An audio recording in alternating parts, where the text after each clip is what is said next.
It all happened in that moment when their two hands touched. "Get away from this child right now," she cried out, and then my mother-in-law stared at her grandchild as if she had seen something terrifying. My son Joseph is 5 years old, but this is the first time he's meeting his grandmother Patricia. As if an electric current had passed through her, Patricia quickly withdrew her hand.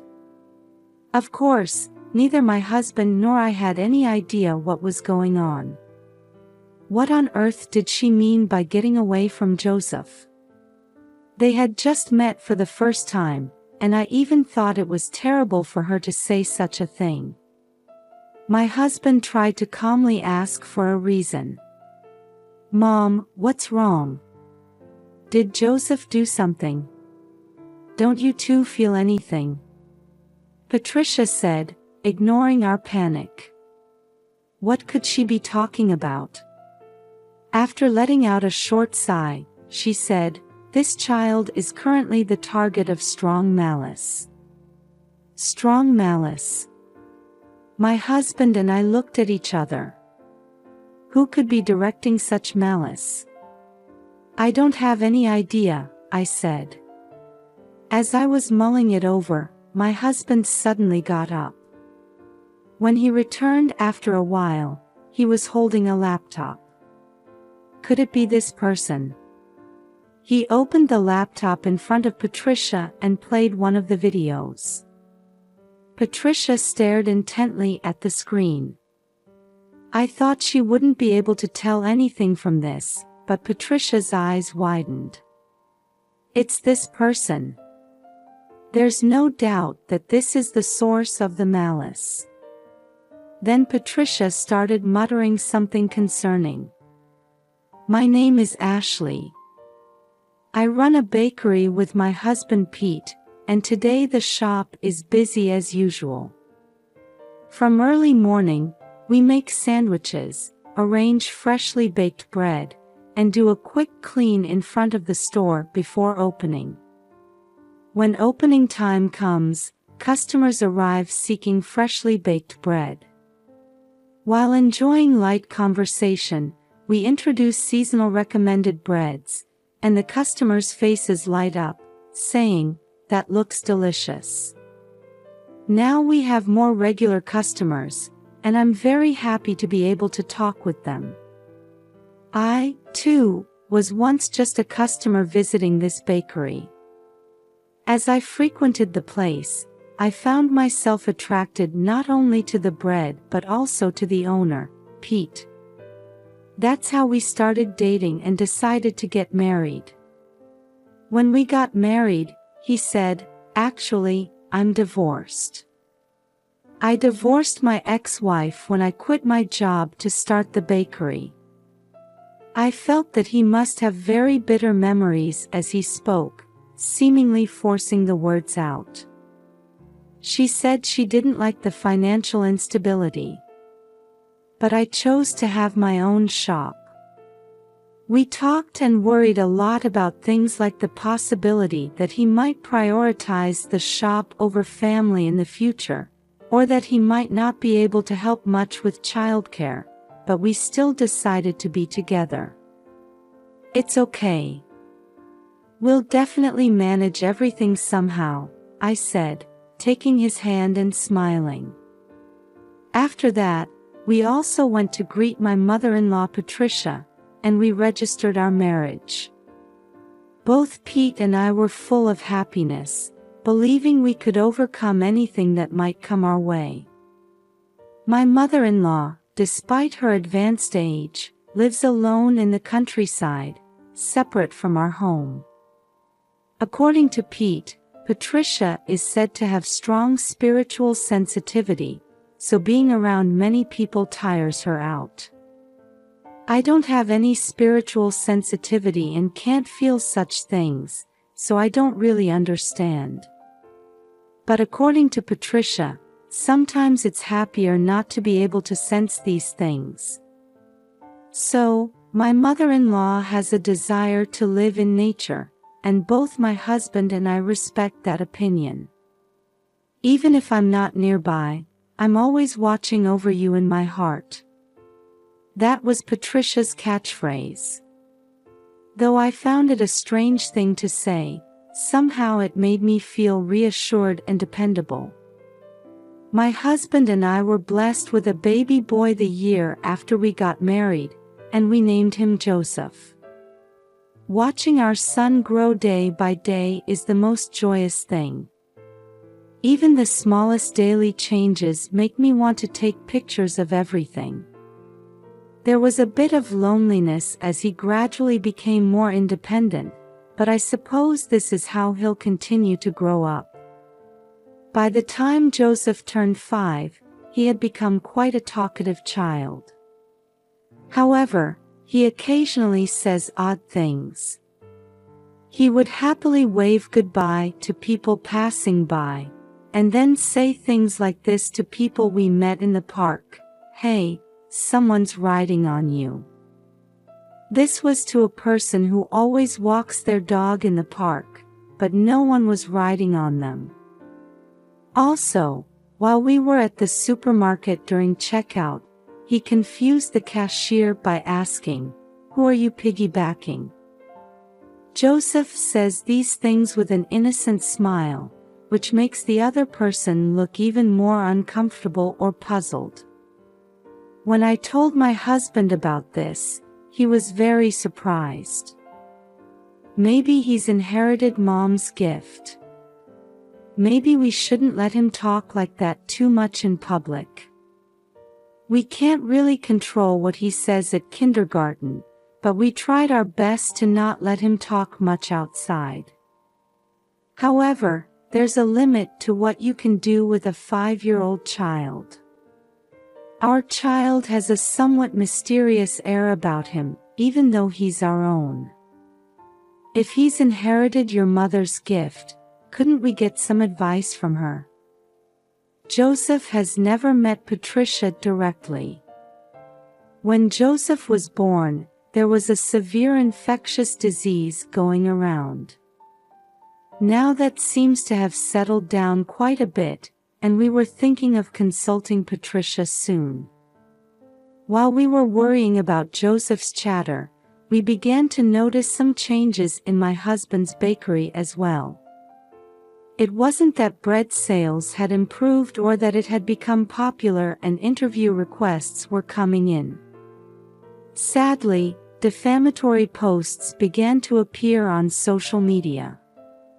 There were bad reviews saying things like, "The bread is soggy," "The sandwiches smell bad," or "The owner's attitude is poor." This had Pete holding his head in his hands. "We always serve freshly baked bread, so why? And was my attitude really that bad?" He vented his frustrations while drinking a cold beer at night. Whether because of these posts or not, it seemed that customer traffic was declining. Of course, we also use social media to post about seasonal recommended breads and announce campaigns. And there were customers who came after seeing these posts, and we were gradually increasing our customer base until this happened.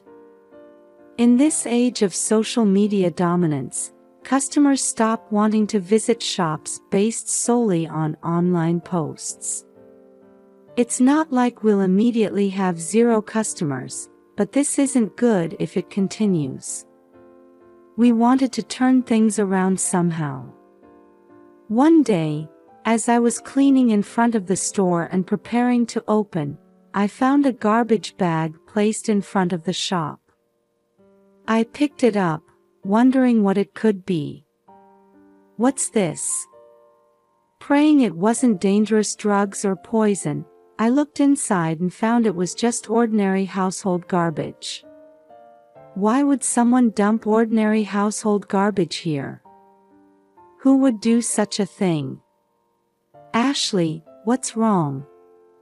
Did something happen?" Seeing me frozen in front of the store, my husband came over. When I told him about the dumped garbage, Pete looked puzzled for a moment. But he quickly smiled and said, No need to worry about it. This is how we deal with this kind of thing, he said, throwing the garbage bag into the commercial trash bin behind the store. Is it really nothing to worry about, as my husband says? As I stared at the trash bin, I had a feeling that something bad was going to happen. A week later, garbage was dumped again. This time, there were 3 bags, and the smell was terrible. Even Pete frowned at this. As he threw the 3 garbage bags into the bin behind the store, he grumbled, "We're not a garbage dump." After that, garbage bags were dumped several more times, and just as we were getting fed up with it, other strange things started happening. For some reason, Joseph suddenly started crying at night and trembling in fear. "I'm scared." Joseph would wake up in the middle of the night, come to me, and start crying. This had never happened before, so why now? When I asked Joseph, "Did you have a scary dream?" he just shook his head and kept crying with his face buried against me. "Don't come here. Go away." Both Pete and I stayed with Joseph until he fell asleep.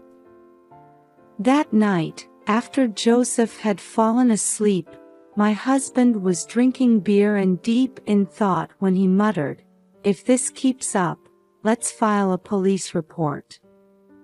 However, we had already thrown away the garbage, and we hadn't heard of anyone seeing someone dumping it. There's also the problem of whether the police would take action without any evidence. After discussing it, we decided to install a small security camera outside the shop to monitor the situation. By this time, perhaps due to the defamatory posts on social media, customers had become sparse. Sales weren't coming in, and my husband seemed discouraged. I wondered how I could encourage him when he was so down. The only consolation was that our regular customers still believed in us. Let's cherish the people who care about us more than those who attack us. Your bread is the best in the world. Right? Have confidence, I said, patting my husband on the shoulder.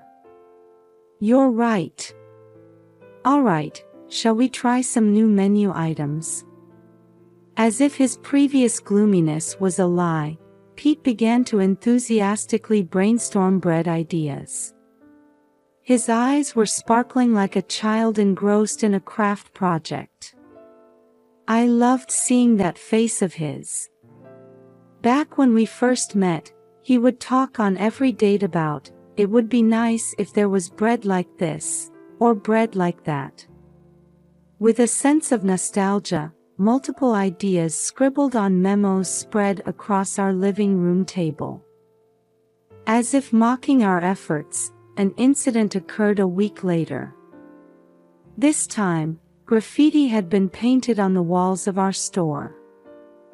There was an illustration of a character I'd seen somewhere before, and next to it was written, "Nasty bread," and other such things.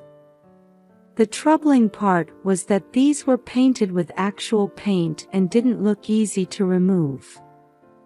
People passing by were surprised and seemed shocked. Our store faces the street, so while there's a lot of foot traffic during the day, there's hardly anyone around at night.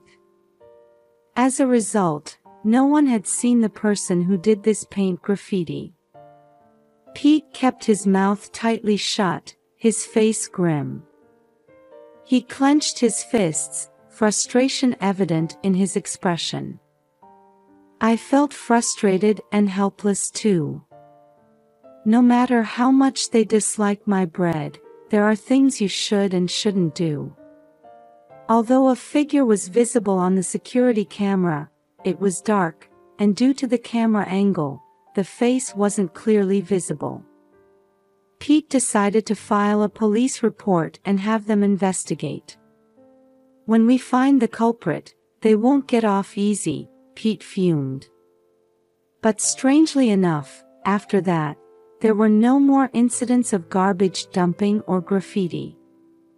Perhaps the culprit noticed the security camera while they were in the middle of painting the graffiti. If so, it's possible that the same person was responsible for the garbage dumping as well.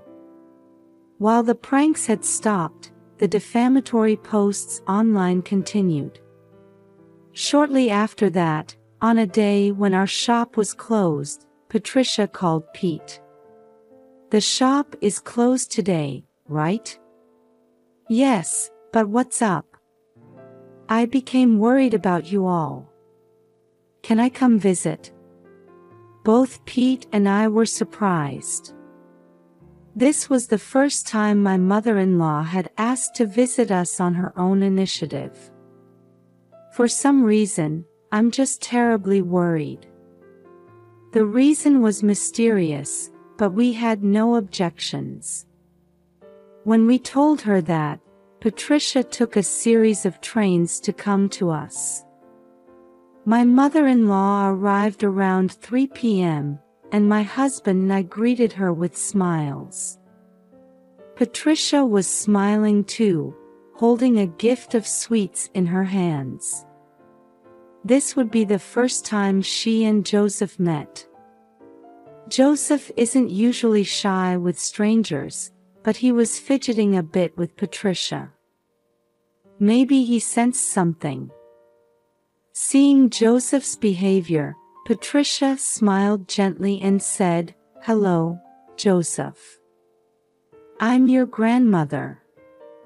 Joseph hid behind me as if to say a stranger had come. He stared intently at Patricia, assessing the situation. "It's our first time meeting, isn't it? Oh, I have a gift for you." As she said this, my mother-in-law held out the sweets she was holding.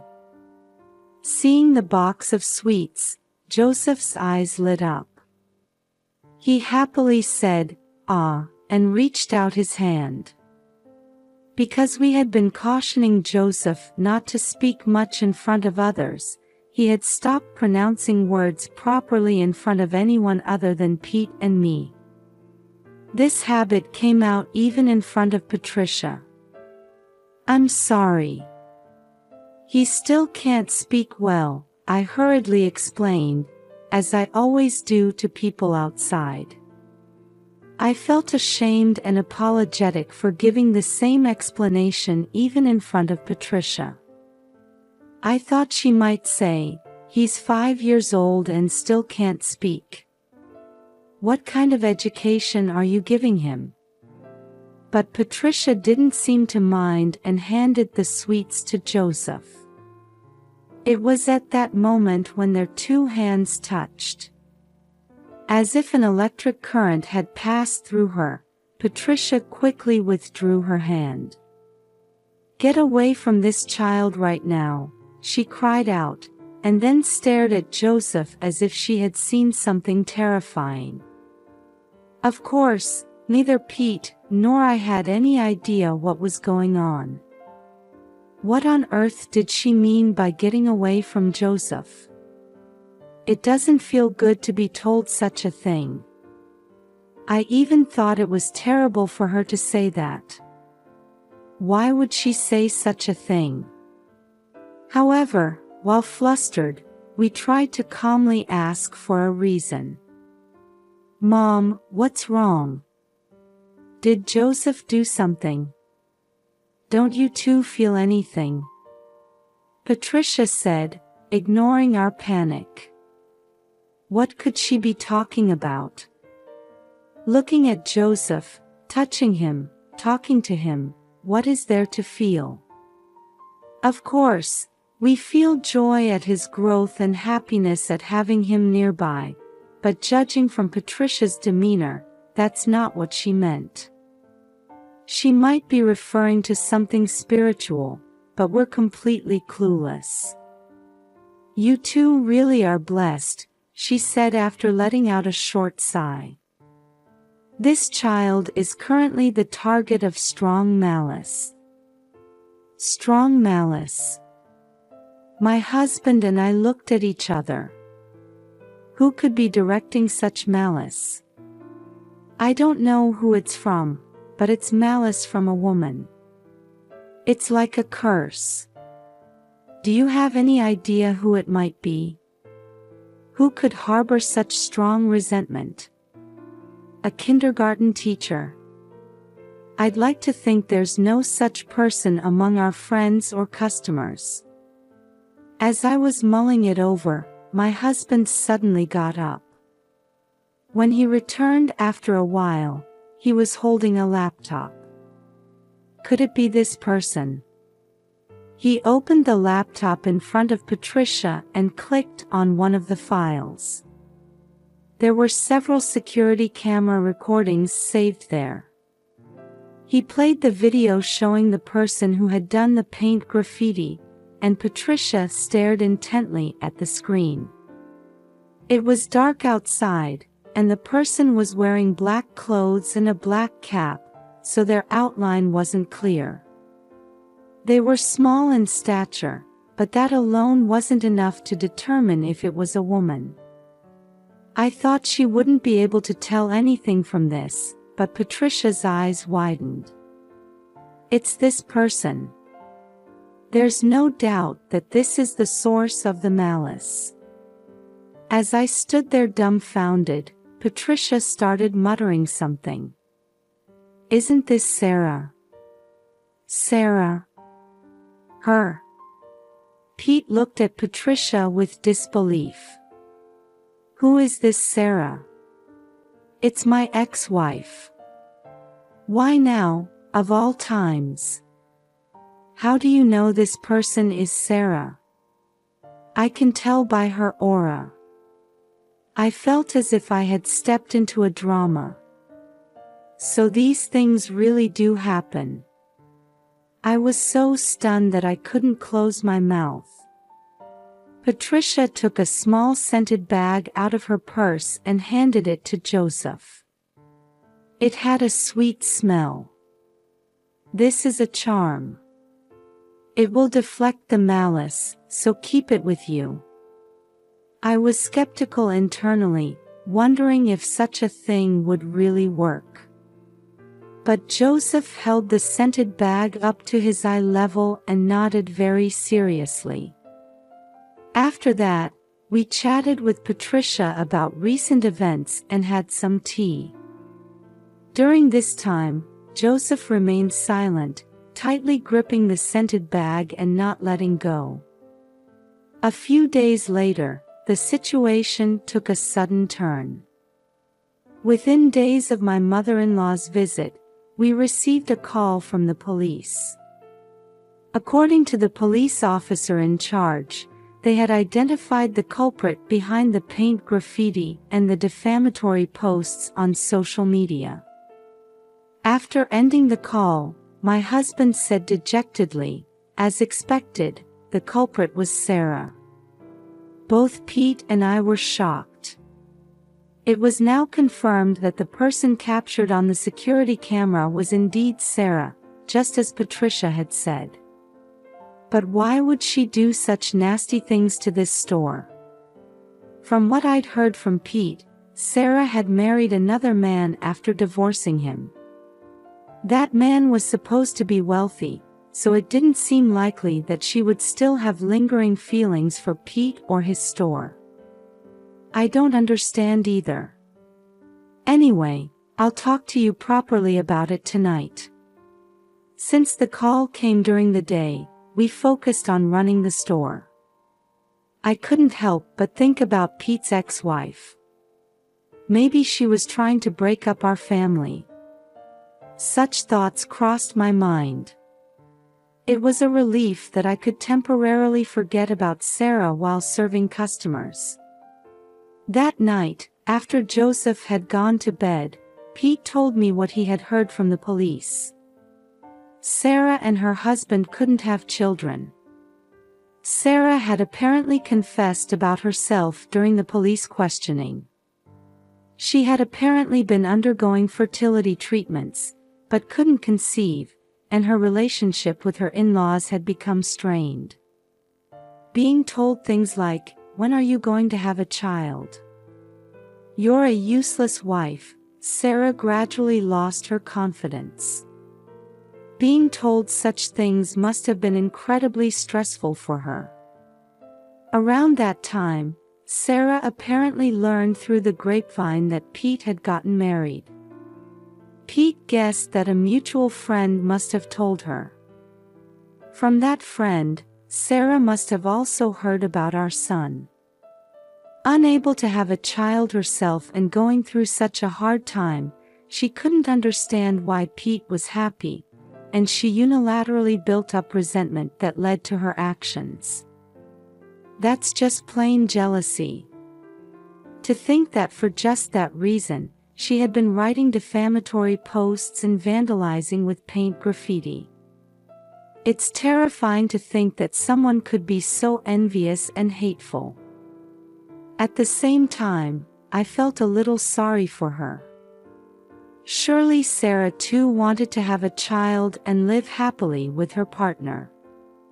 It's not really anyone's fault. Whether or not one can conceive a child is, as they say, known only to God. I feel sorry for Sarah, but we've been inconvenienced too. The cost of removing the graffiti and the damage from the defamation are significant. My husband declared that he would properly claim compensation from her, just as he had said he would. I'm sure Joseph was scared too. As he said this, he downed his beer in one go. That's right. Joseph too had been the target of this one-sided malice, to the point where it was called a curse. I can't forgive this either. If Patricia hadn't come, Joseph would probably still be afraid and unable to sleep. Thanks to the scented bag, Joseph can now sleep as he did before. The faintly sweet scent seems to be calming Joseph down. If there was anything to worry about, it was whether there would be retaliation from Sarah, or if we would be cursed even more. When I consulted Patricia about this, she surprisingly laughed and said, "There's no need to worry about that." Why not? Once you curse someone, you receive many times that curse in return. So Sarah would soon have the curse returned to her, and she wouldn't be able to curse Joseph anymore. I had very little involvement with these kinds of things, so I gave a rather flat response. In any case, if nothing else happens, that's for the best. We found a trustworthy lawyer and filed a claim for damages against Sarah for this incident. We didn't know how she would react. Maybe the defamation and vandalism of the store would get even worse than before. It was terrifying to think that it might not stop at just graffiti. While we were watching the situation with such anxieties, surprisingly, the compensation was paid immediately. According to Pete's friend, Sarah's husband and his family apparently put up the money. Whether it's because they're the type to care about how others see them or not, they seem to have dealt with it promptly, fearing scandal. Since then, there have been no defamatory posts on social media or pranks on the store. We breathed a sigh of relief. Also, we heard that Sarah and her husband divorced after this incident. Apparently, Sarah's husband and his parents couldn't tolerate her behavior. They probably couldn't forgive her for defaming and vandalizing the store of her divorced ex-husband. Shortly after, Sarah was hospitalized. Whether it was for mental illness or some other ailment, that's not clear. I even think that, as Patricia said, some sort of curse might have rebounded on her. There's a saying about karma, and I guess this is what it means. If you hold a grudge against someone, it comes back to you. Even for someone like me who can't sense spiritual things, this became a chance to believe in it a little. We've started to listen to our son's out-of-the-blue chatter without being confused. As for Patricia, she ended up moving in with our family. Given her advanced age, we were uneasy about letting her live alone. At first, my mother-in-law was hesitant, but Pete succeeded in persuading her. For the first few days after moving into our house, she seemed unsettled, but after a week, she appeared to have adjusted. I wonder if I can manage in a bakery where so many people gather, she had said. But now, as if those words were a lie, Patricia relaxes in the back of the bakery. According to her, the customers are all good people, and she doesn't sense any malice. That's why she can spend her time peacefully. By the way, my mother-in-law had another hidden talent. She could apparently predict the near future of people or animals she met. It seems to be something like fortune-telling, and she says she can tell by sensing their aura. If you try to see, you can see it, she says, laughing like a witch. When my mother-in-law whimsically told something to a regular customer, it actually came true. Mother-in-law, what exactly did you tell them? You see that girl in the suit over there? I told her she's about to get a promotion, so she shouldn't quit her job and should keep working hard. Indeed, that woman is a regular customer who always buys sandwiches to go. She might be in sales, as she always carried a bag full of documents. But lately, I had noticed she looked down. A few days later, she came skipping to Patricia. Just as Patricia had said, she had really been promoted. That's not all. To a person who stopped by the store while walking their dog, she said, "Your dog is suffering, so take it to the hospital." The owner was puzzled, but the next day, the dog started suffering and a disease was really discovered, surprising both the owner and me. After several such incidents, Patricia quietly became popular as the fortune-telling grandmother. But it's troublesome if too many people gather. I'll just talk occasionally. So, my mother-in-law's fortune-telling became a special menu item only for regular customers. Perhaps because of this, the store regained its prosperity. Seasonal menu items are increasing daily. Pete is bringing to life the ideas he had been jotting down one after another. Meanwhile, Joseph has regained his energy and returned to being a talkative child.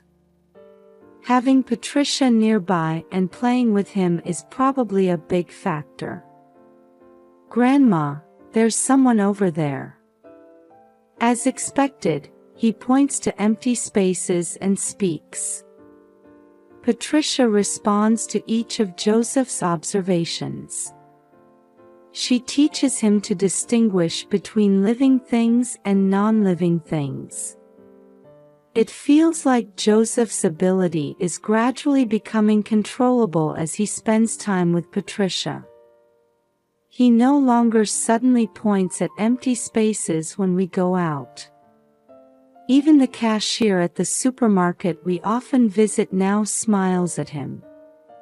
Seeing Joseph chatting happily with everyone, both Pete and I feel relieved. I think these ordinary days will continue like this from now on. And I believe that no matter what difficulties arise, we can